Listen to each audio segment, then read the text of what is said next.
वायु में ध्वनि का वेग माध्यम के प्रत्यस्तता गुणांक तथा उसके घनत्व पर निर्भर करता है, विमीय विधि एक से सूत्र स्थापित कीजिए। मतलब ऐसा क्या होता है कि वायु में जो ध्वनि का वेग होता है उसके प्रत्यस्तता गुणांक पर डिपेंड होता है।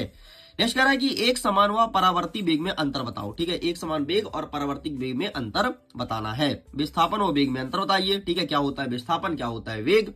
अच्छा, अंतर कितने याद करना है? केवल 3 याद कर लेना। ठीक है, वेग और चाल में अंतर बताओ कितने? केवल 3। नेक्स्ट कह रहा है सदिश योग का त्रिभुज नियम। भाई अभी तो 2016 के बाद तो नहीं पूछा है, लेकिन नए पैटर्न के आधार पर कुछ सेटों में वाला क्वेश्चन देखने को मिलेगा। बाकी 2016 से पहले एमपी बोर्ड का फेवरेट क्वेश्चन होता था, लेकिन अब नहीं पूछता है।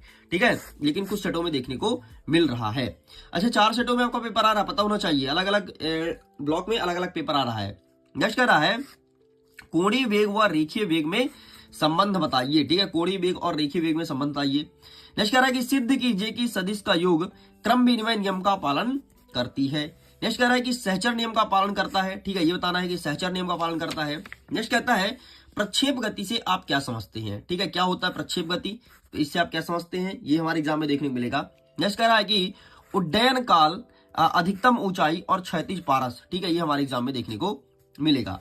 नेक्स्ट कहता है बंदूक चलाते समय जो हमें धक्का लगता है वो पीछे की ओर ही क्यों लगता है, ऐसा क्या कारण है। ठीक है, ये वाला क्वेश्चन हमारे एग्जाम में आ रहा है। नेक्स्ट कह रहा है कि संवेग संरक्षण का नियम बताइए एंड घर्षण से क्या लाभ है वो क्या हानि है, ये चीज हमें बताना है। चलिए आगे बढ़ते हैं। नेक्स्ट क्वेश्चन कह रहा है कि बंदूक की गोली से खिड़की के कांच में एक स्पष्ट छेद बच जाता है, क्यों, है ना। मतलब अगर तुम बंदूक की गोली लेकर के और कांच की खिड़की मारोगे ना, तो कांच टूटेगा नहीं, बल्कि एक ऐसे होल बन जाएगा कि गोली निकली है से। ऐसा क्यों होता है। नेक्स्ट कहता है न्यूटन के द्वितीय नियम का निगमन कीजिए। ठीक है, न्यूटन का सेकंड लॉ बताना है तुम्हें। किसी रोलर को खींचना आसान होता है धकेलने की बजाय, ऐसा क्यों, क्या रीजन है कि रोलर को खींचना ज्यादा आसान होता है धकेलने की बजाय। नेक्स्ट कहता है कि सर्पी घर्षण व लुटनी घर्षण में अंतर बताइए। ठीक है, नेक्स्ट हमारे एग्जाम में देखने को मिलेगा कि ऊर्जा संरक्षण का नियम क्या होता है, ये चीज हमें बताना है। नेक्स्ट कह रहा है कि कार्य ऊर्जा प्रमेय क्या है। ठीक है, इसे प्रूफ करना है और 1 जूल को परिभाषित करना है। ठीक है, कार्य ऊर्जा प्रमेय सिद्ध करो और 1 जूल को परिभाषित करो। मैं फिर से कहूंगा सारे क्वेश्चन को अच्छे से याद कर लेना यार, तुम्हारे पास अभी बहुत समय है, और अगर तुमने याद कर लिया मतलब तबाही फिक्स है। नेक्स्ट कह रहा है संघट्ट से क्या तात्पर्य है, क्या होता है संघट्ट। ठीक है, प्रत्यस्थ और अप्रत्यस्थ संघट्ट में डिफरेंस बताना है। नेक्स्ट कह रहा है कि संरक्षी व असंरक्षी में अंतर बताइए। ठीक है, क्या होता है संरक्षी, क्या होता है असंरक्षी। नेक्स्ट कह रहा है कि जड़त्व आघूर्ण क्या है और घूर्णन क्या है। ठीक है, जड़त्व आघूर्ण क्या है, घूर्णन क्या है, अलग अलग क्वेश्चन है और ये सभी क्वेश्चन 2 नंबर में आ रहा है।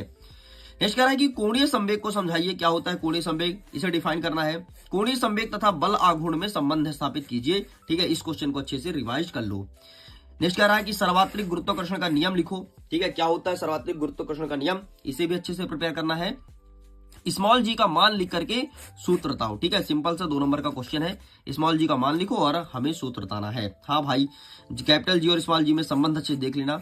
एमपी बोर्ड का पसंदीदा प्रश्न है, जब से हम लोग पढ़ रहे हैं तब से पूछ रहा है और आज तक पूछ रहा है, और कहता हम जीवन भर पूछेंगे, है ना, जब तक तुम पढ़ाई करोगे तब तक पूछेंगे, हर बार आ रहा है। नेक्स्ट कह रहा है गुरुत्वीय विभव व गुरुत्वीय स्थितिज ऊर्जा में अंतर बताओ। ठीक है, डिफरेंस बिटवीन गुरुत्वीय विभव एंड गुरुत्वीय स्थितिज ऊर्जा।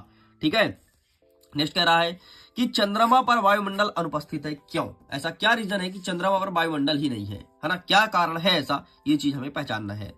नेक्स्ट कह रहा है कि पलायन वेग को समझाइए। ठीक है, और बर्नौली थ्योरम याद कर लेना यार, 4 नंबर का प्रश्न छप रहा है तुम्हारे पेपर में, है ना, 4 नंबर का। इन सबको, इनके बहुत सारे क्वेश्चंस तो आपको ऑलरेडी प्रोवाइड करा दिए गए थे प्रश्न पत्र के माध्यम से। ठीक है, तो वहां से अगर तुमने देखा होगा तो तुम्हारे लिए बहुत आसान हो जाएगा। इसलिए मैं बोलता हूं जितने वैसे तो वीडियोस कम ही आते हैं, 2-4 आते हैं यार, तुम समय निकाल के अगर देख लोगे तो तुम्हारा भविष्य बन जाएगा ना, इसलिए कहता हूँ वीडियोस को देख लिया करो। अच्छा, गणितीय प्रश्न एक आ रहा है यार, गणितीय प्रश्न कौन सा आएगा ये मैंने प्रश्न पत्र में बताया था। ठीक है, अगर देखोगे तो तुम्हारा फायदा है, नहीं देखोगे तो वहां से तुम्हारा नुकसान है। विकृति, हुक का नियम, यंग प्रत्यस्थ गुणांक क्या है, विकृति क्या है, हुक का नियम क्या है, ये हुक को याद कर लेना, हुक को, है ना, नहीं तो यहाँ मैं हुक को बोल रहा हूँ, तुम्हारे पेपर में हुक को तो तुम भी करो हुक को, क्योंकि सर ने बताया था हुक को याद कर लेना। ठीक है, एंड यंग प्रत्यस्थ गुणांक। नेक्स्ट कह रहा है कि जो गार्डर होता है लोहे के तथा आई आकार के ही क्यों बनाए जाते हैं। गार्डर को तुमने देखा है, हमेशा आई आकार के होते हैं, ऐसा क्या रीजन है। नेक्स्ट कहता है कि आयतन प्रत्यस्तता व प्रत्यस्त स्थितिज ऊर्जा क्या होता है, ये समझाइए। ठीक है, आयतन प्रत्यस्तता व प्रत्यस्त स्थितिज ऊर्जा। नेक्स्ट कह रहा है कि ससंजस व और असंजस बल क्या है। ठीक है, पृष्ठीय तनाव क्या है, केशुकत्व क्या है। ठीक है, ससंजस असंजस बल, पृष्ठीय तनाव और केशुकत्व। नेक्स्ट कह रहा है कि हाइड्रोलिक प्रेस व पास्कल का नियम बताना है, क्या होता है हाइड्रोलिक प्रेस और क्या होता है पास्कल का नियम। और यहीं पर अंतिम प्रश्न कहता है कि किसी द्रव की धारा रेखीय